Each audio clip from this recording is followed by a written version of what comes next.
자, 이번 시간에 임대차 하겠습니다. 임대차. 자, 임대차는 임대인과 임차인이 임대인은 임차인에게 목적물의 사용 수익을 제공해 주겠다라고 약정을 하고 임차인은 임대인에게 정해진 기일에 차임을 주겠다라고 약정을 함으로써 성립하는 계약인 거예요. 너한테 어떻게 해주겠다? 사용 수익을 제공해 주겠다. 임차인은 임대인에게 사용 수익의 대가로서 차임을 지급하겠다라고 약정함으로써 성립하는 계약입니다. 이것도 예외 없이 쌍무 계약입니다. 쌍무 계약이고 유상 계약이죠. 불요식 계약이고 낙성 계약이다. 이렇게 얘기를 합니다. 그러면 낙성 계약이니까 사용 수익 제공에 관한 약정, 차임 지급에 관한 약정만 가지고 성립한다. 불요식 계약이니까 반드시 어떤 계약서를 작성할 필요는 없다죠. 구두라든지 서면이라든지 다 가능하다는 얘기예요. 이거는 매매에서도 나왔기 때문에 또 나올 필요는 없고, 그러면 유상 계약이니까 매도인의 담보 책임져야 된다. 이것도 매매에서 봤던 거하고 똑같습니다. 그럼 매도인의 담보 책임이 뭐냐? 이거 100평으로 하고 매월 차임을 100만 원 주기로 했는데 실제 가서 보니까 90평밖에 안 되더라는 거야. 그럼 임차인이요. 임대차 목적을 달성할 수 없으면 어떻게 해야 됩니까? 계약 해지하고 손해배상 청구해야 되죠. 하지만 임대차 목적을 달성할 수 있으면 어떡합니까? 대금 감액해야지. 즉 뭐지? 차임 감액 청구해야 되는 거 아닙니까? 그거하고 똑같은 담보 책임이 성립한다는 겁니다. 그래서 그건 매도인의 담보 책임이 여기에 적용되면 임대인의 담보 책임이다. 뭐 이렇게 갖다 붙이면 되는 거고요. 그다음에 쌍무 계약이니까 사용수익 제공이 돼야 차임을 지급하는 거고 차임이 지급이 돼야 사용수익이 제공되는 거 아니겠습니까? 그 내용을 여기서 또 얘기할 필요는 없는 거야. 그러니까 임대차에서는요. 쌍무 계약이다, 유상 계약이다, 불요식 낙성 계약이다 라고 해서 매매에서 봤던 유상 계약의 특징을 여기서 얘기하지 않고 여기는 임대인과 임차인의 권리 의무가 뭐냐. 이게 이제 여기 핵심인 거죠. 그리고 임대차 계약을 체결하면 임차인은 어떤 권리가 있고 어떤 의무가 발생하느냐라고 하는 거고, 임대차 계약을 체결하면 임대인은 어떤 권리가 발생을 하고 어떤 의무를 부담하게 되느냐라고 하는 게 핵심 내용인 겁니다. 그러면 임차인의 권리는 다른 말로 임대인의 의무가 되겠죠. 서로 상대적인 계약이니까 임차인의 의무는 임대인의 권리가 되지 않겠습니까? 요건데, 그러면 임차인의 권리는 뭐냐? 임차인의 권리는 임차권인 거예요. 임차권은 목적물 성질에 의해서 정해진 용법 아니면 용법이 다양할 수 있으면 임대차 계약을 통해서 이건 어떤 용도로 쓰겠다라고 용법을 정하게 돼 있거든. 그래서 임대차 계약으로 정한 용법 또는 목적물 성질에 정해진 용법대로 사용 수익이 가능한 상태로 제공해 주세요라고까지 요구할 수 있는 권리예요. 그러니까 임대차 존속 중에 목적물의 사용 수익이 불편해지면 누가 고쳐줘야 되는 거예요? 임대인이 고쳐줘야 된다고. 또 비용 상환 청구권이 있다라고 얘기를 합니다. 임차인이 목적물 점유하고 있는 사람 아닙니까? 그렇죠? 그리고 임대차 기간 중에 요거 토지로 하니까 별로 이제 느낌이 안 온다. 그럼 이렇게 하십시다. 이걸로 건물로 한번 해보자고요. 건물을 임대차 하기로 했대요. 그런데 혹시 여기 비가 샌다는 거야? 임차권이라는 얘기는, 임대차라고 하는 건 임대인이 임차인에게 사용 수익이 가능한 상태를 제공해 주는 것이고, 임차인은 그 상태에서 사용 수익함으로써 차임을 지급하는 계약이니까 사용 수익이 불편하면 임대인이 고쳐줘야 되는데 결국은 급한 건 누구예요? 임차인이 급하지. 여기 비 샌다고 임차인이 임대인에게 전화해서 저거 비 새는데 어떡하죠? 그럼 임대인이 눈썹이 휘날리게 이러고 뛰어옵니까? 이렇게 하면서 안 뛰어오죠? 뭐라 그래? 그게 왜 새? 멀쩡한 게 이런다고. 왜 새겠어? 여기 임차인이 올라가서 지붕에서 줄넘기 했겠냐고. 떨어져서 죽으려고. 그렇지 않습니까? 그러니까 셀 때 됐으니까 샌 거야. 근데 임대인이 그게 왜 새? 그 얘기는 뭐야? 지금 안 가겠다는 얘기야. 그러니까 결국은 비용은 누가 지출할 수밖에 없어요? 임차인이 지출할 수밖에 없다고. 누가 지출해야 되는 돈인데 임대인이 지출해야 되는 돈을 임차인이 지출했다. 그러니까 비용은 필요비나 유익비 있죠. 유익비의 상환을 청구할 수 있는데, 필요비는 지출 즉시 청구할 수도 있고 임대차 끝나고 청구할 수도 있는데, 유익비는 똑같습니다. 점유권서부터 계속해서 목적물 반환할 때 가치 증가가 현존한 경우에 지출액이나 증가액 중에서 항상 돌려받는 사람 누구요? 소유자 또는 임대인 그래도 되겠죠. 소유자 선택에 따라서 그 상환을 청구할 수 있는데 여기는 제한이 있어요. 목적물 돌려받은 날로부터 몇 개월이라고 하는 6개월 이내에 비용을 돌려줘야 된다라고 하는 제한도 하나가 있습니다. 요거. 예, 그다지 이거는 뭐 그다지 이렇게 중요한 건 아닙니다. 자, 그다음에요. 지상물 매수 청구권. 지상물 매수 청구권. 그다음에 부속물 매수 청구권. 이게 임차인의 권리인데 이 지상물 매수 청구권은 지상권에 있던 거 똑같이 끌고 왔고 부속물 매수 청구권은 전세권에 있었던 거, 건물 전세권에 있었던 내용을 그대로 끌고 왔습니다. 그러면 임차인은 어떤 의무가 있느냐라고 하죠. 임차인은 남의 물건 지금 사용 수익하고 있는 자 아닙니까?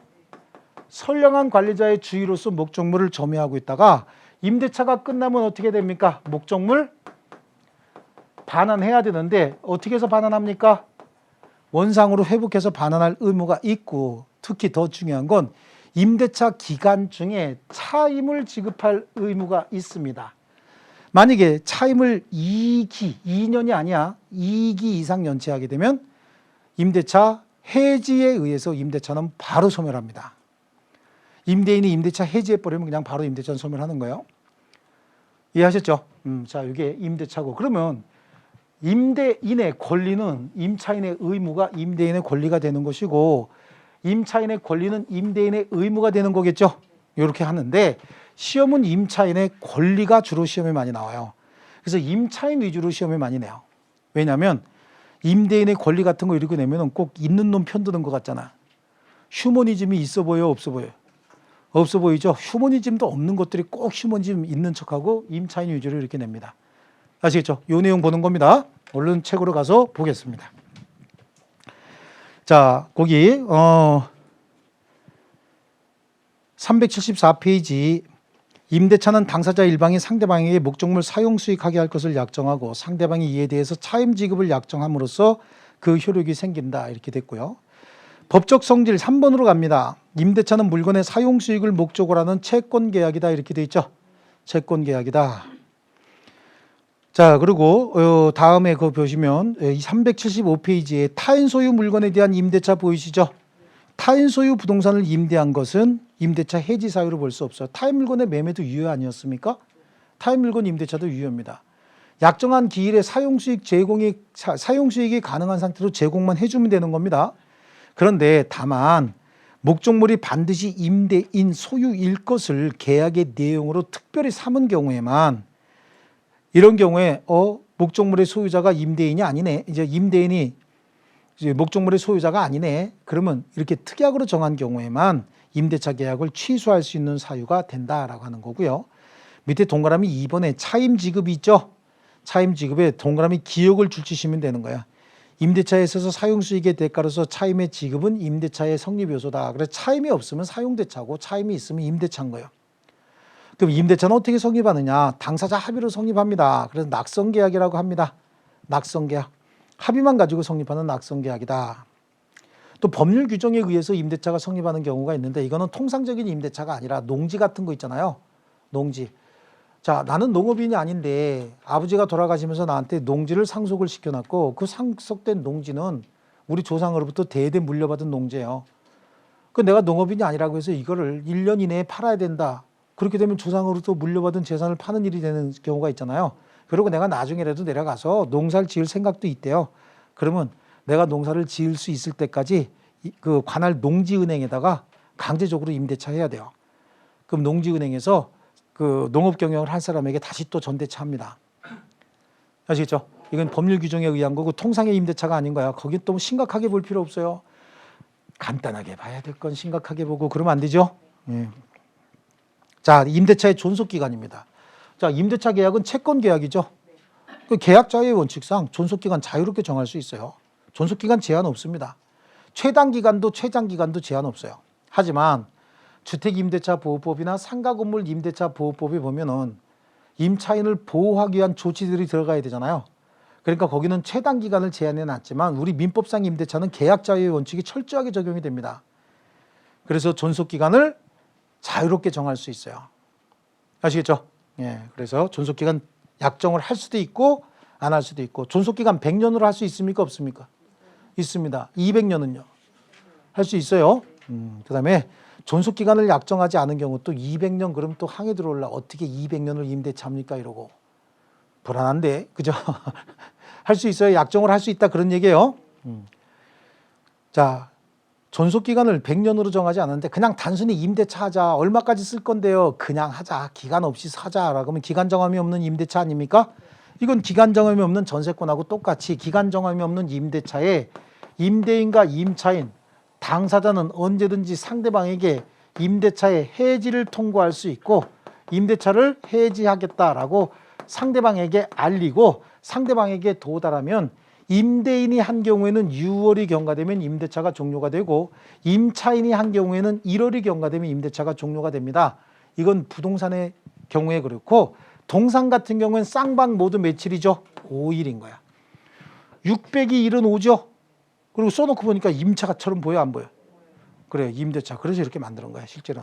600이 1은 5다. 그리고 써놓고 나서 보니까 임차같이 보이죠? 네. 자, 좋습니다.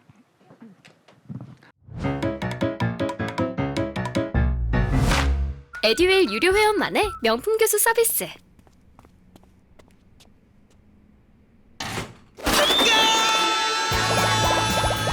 합격이 쉬워지는 명품 교수님 혜택. 오직 에듀윌 유료 회원에게만. 에듀윌. 자, 그리고 636조에는 임대차 기간을 약정한 경우에도, 야, 임대차 50년으로 하자 약정을 한 경우에도 쌍방 필요에 의해서 해지 통고해서 임대차 해지하기로 하자라고 특약을 집어넣으면 가능하다고, 이거는. 아시겠죠? 그래서 당사자의 해지 통고다라고 하는 거고요. 거기 법조문에 지금 설명을 했기 때문에 양쪽 가로 1번, 2번 특별히 더 볼 필요 없습니다. 법조문 내용 잘 보시면 되고요. 존속기간 갱신할 수 있느냐라고 하는데 갱신할 수 있어요. 이거 약정을 했어도 기간을 갱신할 수 있는데, 만약에 갑하고 을이 임대차를 이때부터 이때까지 하기로 하자. 그래요. 근데 기간이 만료가 됐답니다. 그러면 임대차 어떻게 해야 됩니까? 갱신해야 되겠죠? 임대차 이거 갱신을 해야 되는데, 갱신도 합의에 의해서 갱신이 될 수 있어. 협의에 의한 갱신이 있고요. 묵시적 갱신을 뭐라고 얘기하냐면 법정 갱신이다, 이렇게 얘기를 합니다. 합의에 의한 갱신도 이거 자유롭게 할 수 있습니다. 100년 할 수도 있고 30년 할 수도 있고 6개월 할 수도 있고 얼마든지 할 수 있습니다. 법정 갱신은 뭐냐면, 임대차가 종료됐는데 임대차 끝났어. 그럼 임차인 더 이상 사용수익 못한다, 그런 얘기잖아요. 임대차가 끝났어. 그럼 임대인은 임차인에게 상식적으로 어떻게 돼? 목적물 돌려달라고 하고 돈 줘야 될 거 아닙니까? 임차인은 목적물 돌려주면서 자기 보증금 돌려달라고 해야 될 거 아니겠습니까? 그런데 임대차가 끝났음에도 불구하고 임차인 을이 계속해서 사용수익하고 있습니다. 그리고 임대인 갑도 상당한 기간 동안에 아무런 이의를 제기하지 않고 있다는 거야. 임대차가 끝났는데. 지나가다 마주치면 하이 그러고 왼뚝 찡긋찡긋하면서 반가워 이러면서 그냥 웃으면서 지나가요. 임대차 끝났는데. 그렇다고 한다면, 예, 이렇게 상당한 기간 동안 이루고 있다면 전 임대차와 무슨 조건? 동일한 조건.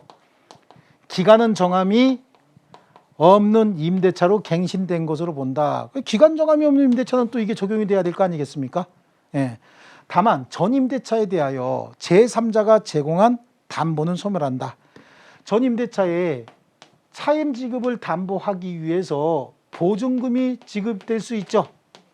아니면 보증금 대신 담보가 제공되는 경우도 있는데, 이 보증금은 갑이 제공했을 수도 있고 제3자가 제공했을 수도 있고, 담보도 죄송합니다. 을이라고 해야지. 임차인 을이라고 했으니까 을이라고 해야 되겠죠. 을이 제공했을 수도 있고 담보도 을이 제공했을 수도 있고 제3자가 제공했을 수도 있는데, 이렇게 임대차가 법정 갱신되면 제3자가 제공한 담보 있죠, 요거만 소멸해 버리는 거야. 요거만 소멸시키고 나머지 임차인이 제공한 담보 소멸할 이유가 없고, 보증금은 보증금 특유의 효력이 또 별도로 있어요. 그래서 소멸하지 않습니다. 자, 여기 갱신이야. 그래서 약정에 의해서 갱신할 수도 있고, 그 639조에 임대차 기간이 만료된 후 임차인이 임차물 사용 수익을 계속하는 경우에 임대인이 상당한 기간 내에 이 일을 하지 아니하는 때 전 임대차와 동일한 조건으로 다시 임대차 한 것으로 본다. 그러나 당사자는 해지 통과할 수 있다죠. 해지 통과하면 6월, 1월이 경과되면, 동산의 경우 5일이 경과되면 임대차 종료되는 겁니다. 전항의 경우 전 임대차에 대하여 제3자가 제공한 담보 이렇게 돼 있죠. 요 제3자가 제공한 담보만 소멸합니다. 그리고 요거는 법정 갱신이 돼야 임차인에게 유리한 거 아닙니까? 그래서 요거는 강행 규정이야. 법정 갱신에 관한 규정은 강행 규정이야. 임차인을 보호하기 위해서요. 그래서 요거는 강행 규정이다. 임대차도 다 강행 규정이 아니라 임차인을 특별히 보호할 필요가 있을 때 몇 개만 강행 규정이라고 했죠. 요건 강행 규정. 그다음에 제3자가 제공한 담보는 소멸한다. 자, 그다음에 단기 임대차의 존속 기간이라고 해서 619조에 나오죠. 찾으셨습니까? 377페이지 하단부에 처분 능력이나 권한 없는 자가 임대차를 하는 경우에, 처분 능력도 처분 권한도 없는 자가 임대차를 한대. 그럼 누구요 이게? 처분 능력, 처분 권한 없는 자. 부재자의 재산관리인, 이런 사람들이 임대차 할 때입니다. 그럼 부재자의 재산관리, 처분 능력, 처분 권한은 없지만 임대차는 할 수 있어요. 이때도 존속기간은 그럼 이건 길게 줘야 돼, 짧게 줘야 돼? 짧게 줘야 되거든요. 그러니까 이건 제한을 줘야 된다고. 그리고 처분 능력, 처분 권한 없는 자가 임대차를 하게 되면은 잘못하면 욕 뒤지게 먹겠죠. 그러니까 기간을 길게 주면 안 된다고. 그래서 처분 능력, 처분 권한 없는 자가 임대차 할 때 토지에 대한 임대차냐 아니면 건물에 대한 임대차냐 이렇게 나누는 거야. 자, 토지에 대한 건물 기타, 이거 임대차 이렇게 나눠요. 토지에 대한 임대차도 토지에 뭘 가지고 활용을 할 것이냐. 그래서요, 견고한 건물이나 수목이나 염전 소유를 목적으로 하는 임대차, 견고한 건물, 수목 또는 염전 소유를 목적으로 하는 임대차 몇 년? 10년.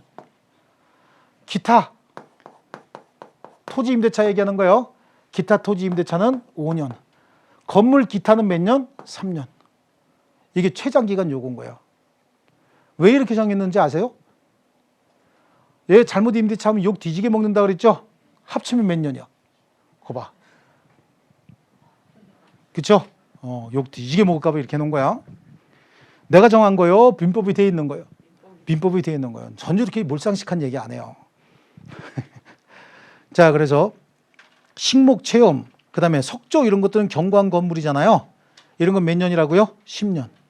기타 목적의 토지 임대차는 5년. 건물 기타는 뭐죠? 3년. 아시겠죠? 예, 3년. 자, 좋습니다. 단기 임대차도 갱신할 수 있다라고 하는 거예요. 그 다음에 임대차의 효력이에요. 임대인의 권리가 뭐냐? 임대인은 차임 청구권이 있겠죠? 임대차 끝나면 목적물 반환 청구권이 있지 않습니까? 선관주의 의무를 위반했다, 용법을 위반했다라고 하면 어떻게 임대차 해지할 수 있는 권리가 있어요. 그 임대인의 의무는 임대인은 목적물 임차인에게 인도하고 계약 존속 중에 사용 수익에 필요한 상태를 유지할 의무가 있다. 즉 사용 수익 제공해 줄 의무가 있다는 얘기잖아요. 이게 임차인 입장에서는 임차권이거든. 사용 수익, 용법에 맞도록 사용 수익 할 수 있도록 제공해 주시오라고 요구할 수 있는 그 권리가 되는 거죠. 여기도 623조 가지고 되고요. 그 2번에 있는 방해 제거 있잖아요. 임차인이 임대차 목적대로 사용 수익 하려고 하는데 다른 사람이 목적물 점유하고 있답니다. 그럼 이건 누가 뺏어줘야 되는 거야? 임대인이 뺏어줘야 되죠. 임대차 계속 중에 임차인을 제거하고 다른 사람이 들어와 있대요. 이때도 임대인이 간접 점유자로서 목적물 임차인에게 돌려주라고 목적물 반환 청구권 행사할 수도 있는 거 아닙니까? 그래서 방해 제거 의무. 임차인이 목적물 점유하기 전에 다른 자가 목적물 점유하고 있으면 임대인이 뺏어서 갖다 줘야 됩니다. 자, 그래서 거기 방해 제거 의무에 동그라미 1번에 임대차 전기간 동안 제3자가 임차인이 점유하는 임차 목적물을 침해하는 등의 사용 수익을 방해하게 되면 임대인은 임차인을 위해서 그 방해 제거 의무를 진다. 이때 임차인이 대항력을 갖춰서 직접 방해 제거 청구할 수 있다라고 하더라도 임대인의 이 의무는 없어지는 거 아닙니다. 전 기간 동안에 사용 수익 제공해 줄 의무가 임대인에게 있다고 말씀드렸죠. 그다음에 수선 의무. 임대인은 임대차 계약 존속 중 사용 수익에 필요한 상태를 유지하게 할 의무를 부담한다. 근데 임대인의 사용 수익 필요한 상태의 유지 의무는 동그라미 2번도 줄쳐야 됩니다. 유지 의무는 임차인으로 하여금 사용 수익함에 그치는 것이지 임차인의 안전을 배려해 주거나 도난 방지까지 해줄 의무가 있는 건 아니에요. 가끔가다 임대차 하면서 임차인이 임대인에게 디지털 도어록 해달라고 하죠. 디지털 도어록은 누가 해야 되는 거야? 임차인 스스로 해야 되는 거야. 임대인이 그렇게 도난 방지까지 해주거나 방범창이나 이런 거 해줄 의무가 있는 건 아닙니다. 그건 자기 스스로 가는 거야.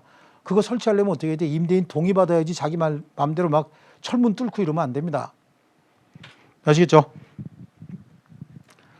자, 그 다음에요. 수선 의무의 면제 특약인데 임대인의 수선 의무는 당사자 특약에 의해서 면제하거나 임차인 부담으로 할 수 있다라고 하는 거야. 그러니까 우리 비용 상한 청구권에 관한 민법 규정 있죠, 이게 626조인데 626조 규정은 강행 규정이 아니고 이건 임차인 보호에 필수적인 규정임에도 불구하고 이걸 임의 규정을 한다고. 여기에 배제 특약할 수 있다는 얘기야. 그 필요비 상한 청구권의 배제 특약은 임대인하고 임차인하고 앉아서 임대인 아주머니가 임차인한테 이런 얘기해요. 웬만한 건 집이가 고치요 이런다고. 그럼 임차인 세대가 아무것도 모르고 네 그러죠. 그러는 순간 필요비를 임차인이 부담하겠다라고 하는 특약인 거야. 그럼 유익비 상한 청구권의 포기 특약은 어떻게 했냐.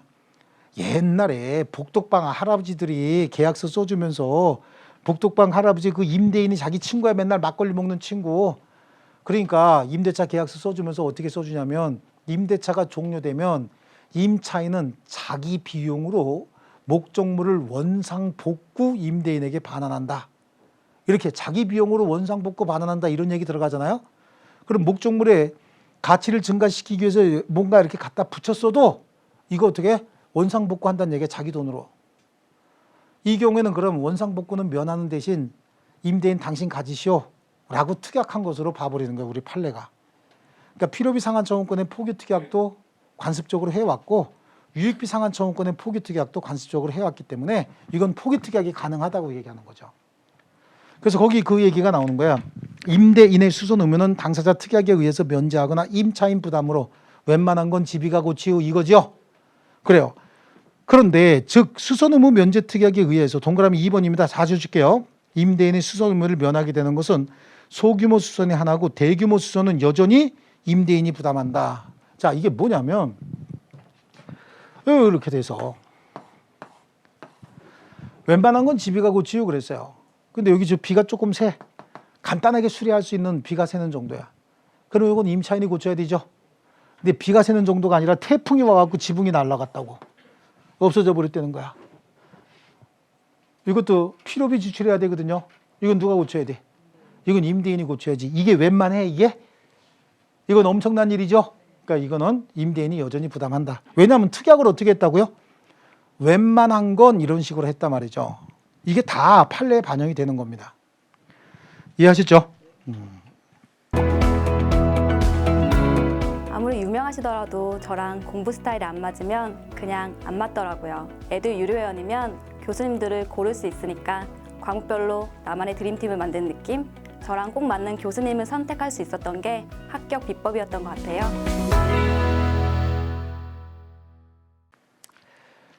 자, 그 다음에 임차인의 권리부터 봅니다. 임차인의 권리, 임차권이 있는데 임차권의 양쪽 가로 2번. 임차인은 계약 또는 목적물 성질에 의해서 정해진 용법으로 임차물을 사용, 수익해야 한다. 용법 준수해야 됩니다.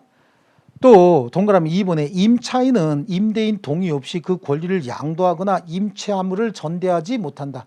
전대하지 못한다 그래서 무조건 무효란 뜻은 아니에요. 뒤에서 배울 거예요. 그 다음에 비용상한 청구권 626조인데 그 626조에 보면 380페이지죠. 임차인의 상환 청구권에 626조 그 앞에다 써놓을게요. 임의 규정이다 라고 하는 거예요. 임의 규정. 그래서 임차인이 임차물 보존에 관한 필요비를 지출한 때 임대인에게 그 상환을 청구할 수 있다. 임차인이 유익비를 지출한 경우에 임대인은 임대차 종료 시 가액의 증가가 현존한 경우에 하나여 임차인이 지출한 금액이나 그 증가액을 상환해야 되는데 이 경우 법원은 임대인 청구에 의해서 상당한 상환 기간을 허용할 수 있다. 유익비는 다 똑같죠. 계속해서 형태가 다 똑같습니다. 자, 여기는 상환 청구권의 행사 시점이 언제냐라고 하는 건데요. 거기 동그라미 4번으로 갑니다. 필요비 상환 청구권 양쪽 가로 1번에 동그라미 4번이에요. 필요비는 필요비 지출한 즉시, 즉 임대차 존속 중에도 상환 청구할 수 있고 임대차 종료 시에도 상환 청구할 수 있고 가액의 증가 여부 따지지 않고 지출한 비용 전액을 청구할 수 있습니다. 근데 유익비 상환 청구권 이야기하는 유익비 상환 청구권이 있죠. 유익비 상환 청구권.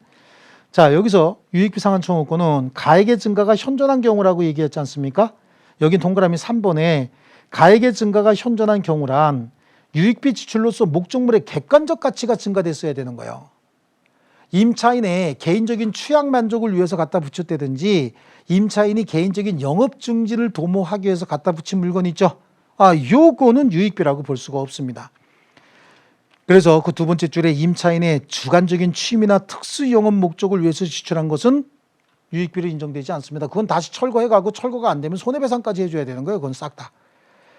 또한 유익비는 지출에 의해서 가치 증가 부분이 임차물의 구성 부분이 돼서 임대인 소유로 취득한 것만 문제가 되는 거고 만약에 개별적인 구분 소유의 객체가 될 수 있다라고 하면 그거는 부속물이 돼버리죠. 그럼 부속물 매수로 해결해야 되는 거예요. 그거는. 자, 그리고 다음 페이지 보시면요. 판례가 나오죠. 판례 1번에 임차인이 삼계탕집 경영하기 위해서 보일러, 온돌방, 주방, 내부 합항을 이용한 점포 방식 이런 거 했답니다. 이런 것들은 전부 다 뭐예요? 세 번째 줄 보시면 위 비용은 어디까지나 피고가 위 건물에서 삼계탕집 영업, 특수한 영업을 경영하기 위한 것이지 건물의 보존을 위한 거나 객관적 가치를 증가시키기 위한 것이 아니죠. 이건 필요비나 유익비라고 볼 수 없어요. 그 다음에 2번은 줄을 안 쳐도 상식적으로 간이 음식점 경영하기 위해서 간판 붙였다는 거예요. 엄마 손 분식 뭐 이렇게. 그렇죠? 그리고 그 간판이 목적물의 객관적 가치를 증가시킨 겁니까? 그건 아니겠죠. 예, 이거는 필요비도 유익비도 아닙니다. 양쪽 가로 3번 626조는 무슨 규정이라고 그랬어요? 임의 규정이다 라고 얘기했지 않습니까? 임의 규정. 그리고 그 617조에 보면은요, 617조 그거 자체가 중요한 게 아니라 밑에 동그라미 1번에 그 언제까지 행사해야 되느냐라고 하는 제척기간이 나오죠. 그게 617조는 사실 우리 시험범위에 들어가는 게 아니기 때문에 밑에 설명만 볼게요. 그래서 임차인의 필요비 유익비 상환 청구권은 임대인이 목적물 반환 받은 날로부터 6개월 이내에 행사해야 된다는 얘기죠. 그렇죠? 6개월 이내. 이 기간은 무슨 기간이다? 제척기간이다. 자, 밑에 판례도 보셔야 됩니다. 임대차 계약에서 임차인은 임대인 승인하에 개축 또는 변조할 수 있으나 부동산 반환 기일 전에 임차인의 부담으로 원상복구하기로 한다라고 약정을 했다면 이는 임차인이 목적물에 지출한 각종 유익비 상환 청구권을 미리 포기하기로 한 취지의 특약이라고 볼 수 있다. 아시겠죠? 자, 좋고요. 넘겨보시면 임차인의 부속물 매수 청구권이야. 건물 임차인의 부속물 매수 청구권이죠. 646조에 건물 기타 통작물, 공작물의 임차인이 거기 건물 기타 공작물 밑줄 쳐놓고 위에다가 써놔야 돼. 토지 X. 토지는 해당한다 안 한다? 안 한다. 토지 X예요. 임차인이 그 사용 편익을 위해서 임대인의 동의를 얻어 이에 부속한 물건이 있는 때 임대차 종료 시에 임대인에게 그 부속물의 매수를 청구할 수 있다. 임대인으로부터 매수한 부속물에 대해서도 전환과 같다라고 하는데 이거 우리 전세권에서 봤던 내용이잖아요. 전세권에서 봤던 내용이야. 여기 임대인이라고 하고 임차인이라고 할게요. 임차인 을이 있는데 갖다 붙인 물건이 있다는 거야. 갖다 붙인 물건이. 이 갖다 붙인 건 을이 다 갖다 붙인 거예요. 이것도 을이 붙이고 을이 갖다 붙였어요. 근데 이 물건에 독립성이 있느냐 없느냐에 따라서 독립성이 있는 물건, 독립성이 없는 물건이야. 그러면 이 건물의 일부가 됐다 그런 얘기죠. 예. 이거는 유익비 가지고 해결해야 되는 거잖아요. 이거는 부속물이죠. 떼갈 수 있는 부속물. 이건 부속물 매수 청구로 해결하는데 어떻게 해결하느냐.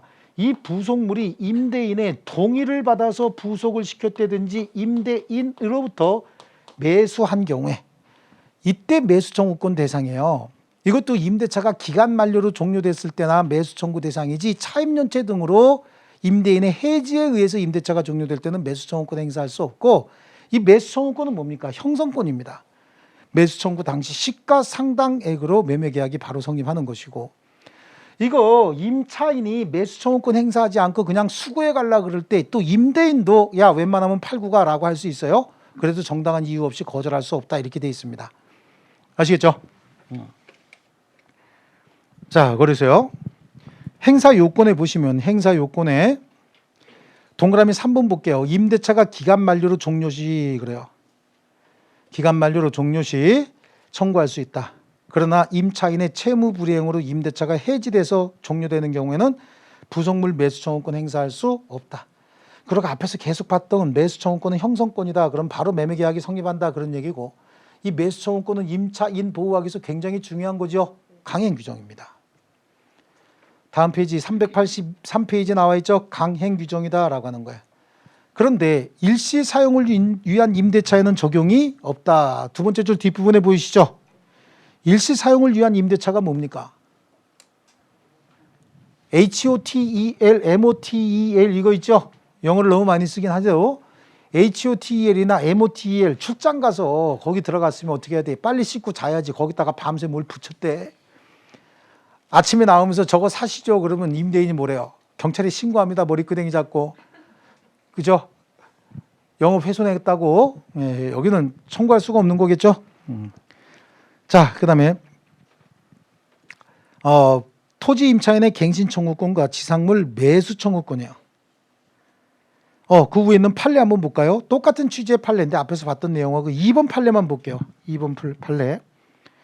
건물 임차인이 자신의 비용을 들여 증축한 부분을 임대인 소유로 귀속시키기로 하는 약정은 임차인이 원상 회복 의무를 면하는 대신 투입 비용의 변상이나 권리 주장을 포기하는 내용이 포함된 것으로서 특별한 사정이 없는 한 유효이므로 그 약정이 부속물 매수 청구권을 포기하기라는 약정으로서 강행 규정에 반하여 무효라고 볼 수 없고, 그 증축 부분에 원상 회복이 불가능하다고 해서 유익비로 상환 청구할 수도 없다. 그러니까 결국은 동의를 받아서 처음부터 합의를 정했다는 얘기예요. 뭐라고? 여기다가 갖다 붙이긴 붙이되 나갈 때 어떻게 한다는 얘기죠?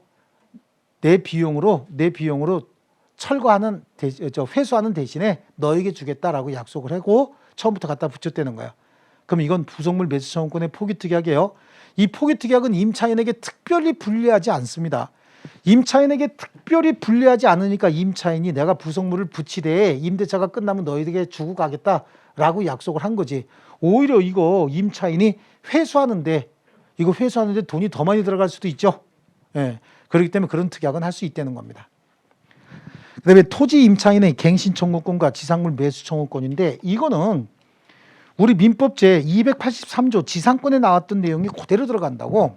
그래서 토지 임대차야 갑이 임대인이고 을이 임차인입니다. 임차인인데 임차인이 지상의 건물 소유를 목적으로 토지를 임대차했다야. 임대차했는데 이 존속기간이 만료가 됐다는 거죠. 이 지상권하고 똑같죠. 존속기간이 만료가 됐는데 지상물이 현존하고 있다는 겁니다. 현존하고 있으면 저 지상물, 이거 임대차는 토지 임대차한 거예요. 현존하고 있으면 임차인이 계약을 어떻게 하자고요? 갱신하자라고 청구할 수 있고, 갱신이 거절이 됐다는 거야. 임대인에 의해서 아니야 난 토지 다른 용도로 쓸 거니까 빨리 나가라고 얘기하면 그럼 지상물 네가 사라라고 뭐 할 수 있어요? 매수 청구권 행사할 수 있다고. 이거는 어디에 나와 있는 거야? 283조에 나와 있는 지상권에 관한 규정하고 똑같잖아요. 근데 지상권은 기간 정함이 없는 지상권이 있었어요, 없었어요? 없어. 지상권은 기간 정하지 않아도 지상물의 구조 종류에 따라서 당연히 30년, 15년, 5년이 정해지고, 지상물의 구조 종류도 정하지 않았으면 무조건 15년으로 정해지는 거지 기간 정함이 없는 지상권은 없다고. 근데 임대차는 기간 정함이 없는 임대차가 있다며. 그럼 기간 정함이 없는 임대차였다는 거야. 임대차 임대인이 해지 통고하면 몇 개월 있다 소멸하죠? 6개월 있다 소멸하잖아. 기간 정함이 없는 임대차 얘가 뭐 했대? 얘한테 야 그만하자라고 해지를 통고했다는 거죠. 그럼 해지 통고가 있으면 몇 개월 있다가 소멸하는 거야? 6개월 있다가 소멸하는데 6개월 후에 뭐가 된 거야? 거절까지 된 걸로 봐버려요. 그러면 기간 정함이 없는 토지 임대차에 임차인이 지상에 건물 가지고 있었는데 임대인이 해지 통과가 왔대. 그리고 6개월이 지났대요. 그러면 네가 갱신 요구해도 나는 거절까지 하겠다라고 통지가 온 걸로 봐서 바로 즉시 지상물 매수 청구권 행사할 수 있어요. 그러니까 지상물 매수 청구권은 283조 하나, 그 다음에 기간 정함이 없는 임대차 둘, 지상권에는 하나밖에 없지만 임대차엔 몇 개가 있다고요? 2개가 있다라고 하는 거야. 그래서 요거 하나, 요거 2개. 이렇게 2개만 지상물 매수 청구권 행사할 수 있어요.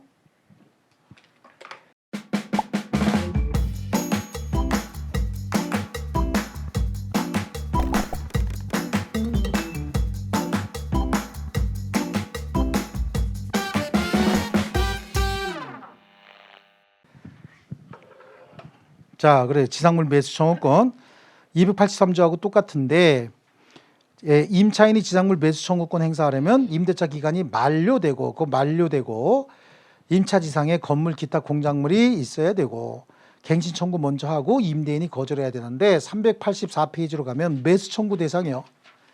매수 청구 대상은 우리 지상권에서도 지상물 매수 청구할 때는 그발 오케이였죠. 그지 발사계 같이 생긴 건물이라도 있기만 하면 된다야. 이거 질문 그발 야 뭡니까 이렇게 하지 마세요. 그냥 우리 수업 목적상 그냥 이 건물이 존재하기만 하면 되는 거고 미등기 무허가 건물이라도 관계없고 임대인에게 효용 가치가 있든 없든 경제적으로 저게 좋은 건물이든 아니든 관계없다는 거야. 그냥 있기만 하면 매수 청구할 수 있다예요. 미등기 무허가 건물도 가능한 거예요. 그래서 거기 매수 청구 대상에 2, 3, 4번 다 줄쳐놓을 겁니다. 그래서 임대차 계약 당시 기존 건물이거나 임대인 동의 얻어 신축한 것 말고도 임대차 기간 중에 축조된 것들도 다 가치가 현존하고 있으면 매수 청구할 수 있고 지상물의 객관적 가치나 임대인에 대한 효용 여부와 관계없이 매수 청구할 수 있다. 또 미등기 무허가 건물도 매수 청구 대상이 된다. 자, 그 다음에 양쪽 가로 4번에 임차권 소멸 원인에 따른 지상물 매수 청구권 행사 가능 여부인데 저 보세요. 지상물 매수 청구권 행사하려면 어떻게 기간 만료로 소멸했을 때 한 번 하고 기간 정함이 없는 임대차 임대인이 해지 통보했을 때 한 번 하고 2개죠. 나머지는 인정하지 않는다고. 아시겠죠? 임대차가 합의로 해지됐대. 임대차가 합의로 해지됐다. 매수 청구권 행사할 수 있어요, 없어요? 여기 보세요. 임대차가 합의로 해지가 됐다고. 매수 청구권 행사할 수 있다, 없다? 없다. 2가지만 가능하다고 했잖아요. 임차인의 차임 연체로 임대차가 해지돼서 임대차가 종료가 된대요. 매수 청구권 행사할 수 있어요, 없어요? 없어요. 어떤 경우만 할 수 있다고? 기간 만료 아니면 기간 정함이 없는 임대차 임대인이 해지 통보했을 때만. 이해하시겠죠? 자, 그 다음에요. 다음 페이지 보시면요. 385페이지 6번에 청구권 행사 방법이에요. 지상물 매수 청구권 형성권입니다. 줄칩니다. 그래서 임차인의 일방적 의사표시에 의해서 임대인과 임차인 사이의 지상물에 관한 매매 계약이 바로 성립해버린다. 아시겠죠? 자, 우리 20회 나왔던 기출문제 한번 볼까요? 부속물 매수 청구권에 관한 설명 중 옳지 않은 건데 일시 사용을 위한 임대차 MOTEL이죠. 거기 가서 부속물 붙이면 잘못하면 머리끼리 잡힌다 그랬어요. 임차인은 부속물 매수 청구권 행사할 수 없는 것이고 임대차 계약이 임차인의 채무 불이행을 이유로 해지가 됐답니다. 매수 청구권 행사할 수 있습니까? 안 되는 것이고 임차인이 부속물 매수 청구권을 적법하게 행사하게 되면 그러면 임차인은 임대인이 매도 대금을 지급할 때까지 부속물 인도를 거절할 수 있는 거죠. 왜냐하면 매매 계약이 성립했잖아. 그럼 목적물 인도와 대금 지급은 동시 이행 아닙니까? 오로지 임차인의 특수 목적에 사용하기 위해서 부속된 물건은 매수 청구 대상이 됩니까? 안 됩니까? 안 되는 것이고 건물 임차인이 자기 비용으로 증축한 부분을 임대인 소유로 귀속시키기로 약정했다. 이런 약정 충분히 할 수 있다 그랬죠. 이는 특별한 사정이 없는 한 강행 규정 위반입니까? 아닙니까? 아닌 거야. 오히려 이거 회수해 가려면 돈이 더 들어갈 수도 있잖아요. 이런 경우에는 임대인에게 불리한 약정이라고 볼 수 없어요. 그래서 이 경우에는 부속물 매수 청구권 배제가 돼버립니다. 아시겠죠? 그럼 임차인의 의무는 뭐가 있냐? 임차인의 의무 중에 가장 중요한 게 뭡니까? 차임이죠. 차임 지급 의무죠.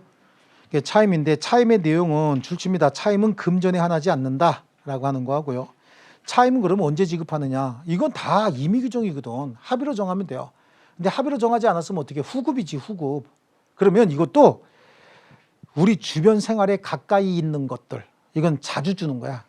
우리 주변에 가까이 있는 건 자주 줘야 돼요.